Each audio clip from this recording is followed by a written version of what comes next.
Okay, you recently watched a video on reducing radicals, and now we're going to take a look at combining radicals. And so what I mean by that is something like this. 4 square roots of 7 plus 5 square roots of 7. When I combine those, I get 9 square roots of 7. I bet you can see why we're getting that, but before we go further, I want to remind you of things you've learned about like terms. We've worked on combining like terms, and we always said we can combine like terms as long as they have the same variable and the same exponent. In this case, the exponent is 1. So because these had the same variable and same exponent, we just added the coefficients and we got it. If this had an exponent of 5 and this had an exponent of 5, then my answer would have an exponent of 5. In the second example, these two terms do not have the same variable, so I can't combine them as like terms and I just leave them. Over here on this one, I haven't completed the answer yet, but if I take a look at this as an exponent, or a variable of x and an exponent of 1, a variable of x and an exponent of 1. So I can combine those two together. And then this one and this one, they both have a variable of y. The exponents both happen to be 1, as long as the exponents match. So they could have been, let's just make up something different. They could have been an exponent of 4.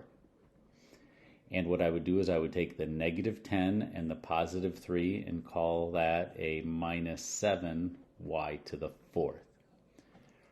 So that's a quick review of combining like terms. Well, why did I do that? I did that because your combining radicals are going to be darn similar to that. You can kind of tell yourself this. As long as the radicals have the same thing inside, we can combine them just like terms. So if you look at this one, it's a square root of 3 and a square root of 3. So we would call this 8 square roots of 3 minus 10 square roots of 3. I would get negative 2 square roots of 3, and that would be my answer. On this next one, I've got a square root of 2, 5 square roots of 2, plus 9 square roots of 7. Since these two are not the same radical, I can't combine them, so my final answer, I do actually nothing but rewrite it. This is similar to when we have when we're looking for like terms and we don't have terms with the same variable and exponent. So if I look at this one, the square root of 2 and the square root of 2 makes these two like terms. This is a square root of 11, so the good news for us is we don't have to do anything with it. 4 square roots of 2 minus 7 square roots of 2 gives negative 3 square roots of 2. And then I can add the 3 square roots of 11 because I'm not going to do anything to that.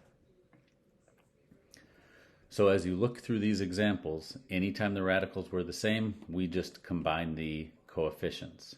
Anytime the radicals were different, we couldn't do any combining. I've got 2 more examples for you. And now in a case like this, it looks like we don't have like terms because we don't have radicals that we can combine because the 72 and the 18 are not the same. But in the previous video, you learned that you can go ahead and kind of reduce radicals using this list of perfect squares. So we're going to go ahead and do that here. If I look at the square root of 72,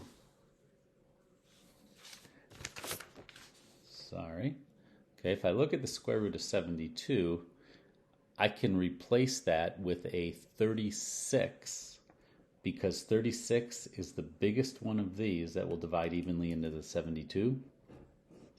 So I really have 36 times 2. I go through this list and I find the first number, the largest number that'll divide into 72. All right, so I'm going to leave that for a second.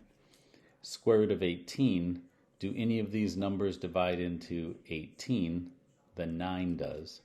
So I'm going to rewrite that as 9 times 2.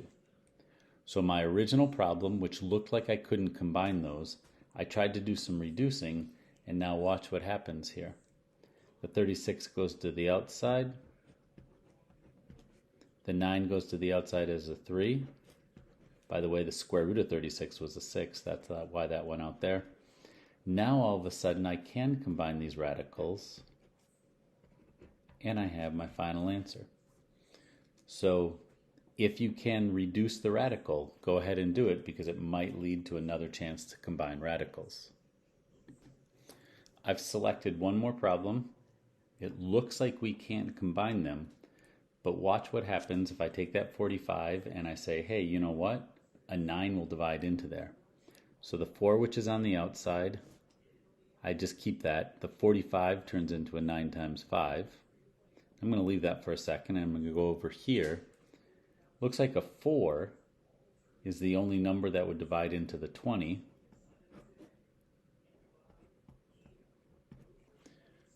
Okay, now an important new thing. When this 9, which is a perfect square, I can square root a 9.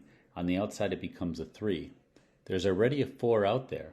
So what you do is you take the 3 that's heading out there, the 4 that's already there, and you multiply them.